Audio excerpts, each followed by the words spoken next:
يكون المساء مختلفا كباقي الأمسيات. المدينة نفسها والأضواء نفسها، حتى الطرقات كانت تمشي بنفس الرتيب يشبه نبض الأيام.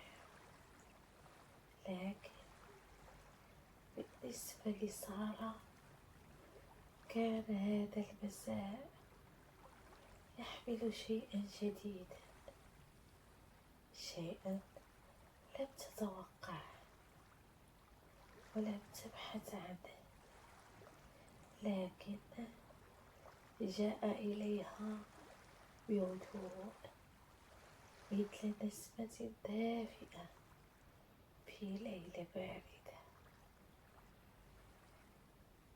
كانت تتماشى على الرصيف قريب من البحر، تسمع صوت الأمواج تضرب الرمل برفق، كأنها موسيقى خفية لا يسمعها إلا من يحتاجها. كانت تشعر بثقل في قلبها، ليس حزنا بل فراغا لطيفا ينتظر أن يملأ. وبينما كانت تمشي رأت شخصا يجلس على مقعد خشبي ينظر إلى البحر دون أن يرمش كثيرا. وجهه كان هادئا يحمل ملامح رجل يبحث عن السلام البسيط، سلام يشبه سلامها. اقتربت بخطوات بطيئة، وجد من انتباهها كتاب مفتوح بجانبه تتطاير صفحاته مع الهواء البحر. لم تكن تريد إزعاجه، لكن الريح لعبت لعبتها ودفعت إحدى الصفحات لتطير بعيدا. ركضت سارة تلتقطها قبل أن تهرب كثيرا، ثم التفتت نحوه بابتسامة خفيفة،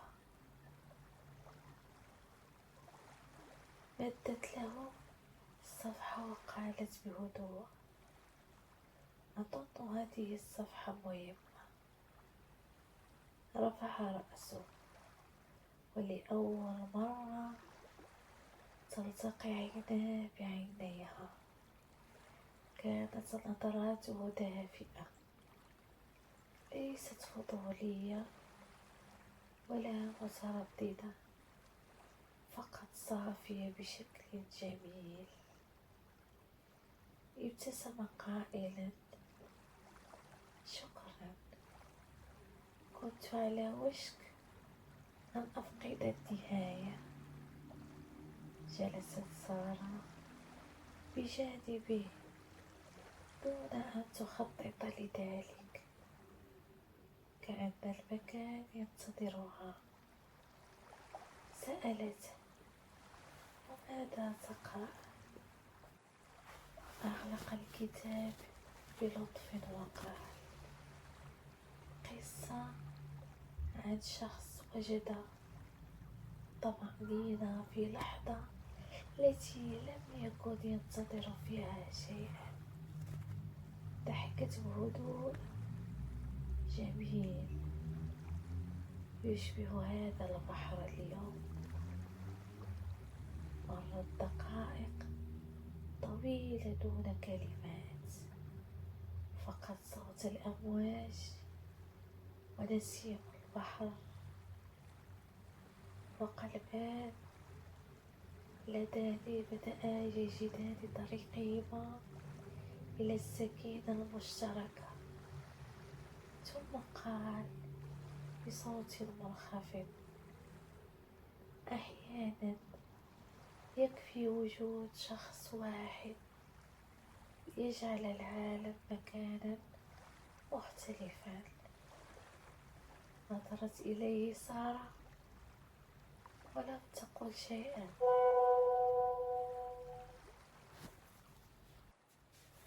ولكن ابتسامتها كانت جوابا كاملا. سألها: تحبين المشي أم تفضلين الجلوس وسماع البحر؟ فكرت قليلا: أحب الاثنين، مهم أن يكون الشخص الذي معي يفهم الهدوء. نهض هو أولا، مد يده لها، أخذتها دون خوف، دون تفكير، دون أي شيء سوى الشعور اللطيف بأن اللحظة صحيحة. مشيا جنبا إلى جنب على رمل مبلل، لا كلام كثير، لكن المسافة بينهما كانت تقترب في كل خطوة. قال لها فجأة: أنا يوسف. ضحكت سارة: وأنا سارة. ربما كان يجب أن أقول هذا من قبل. هل أمشي معك؟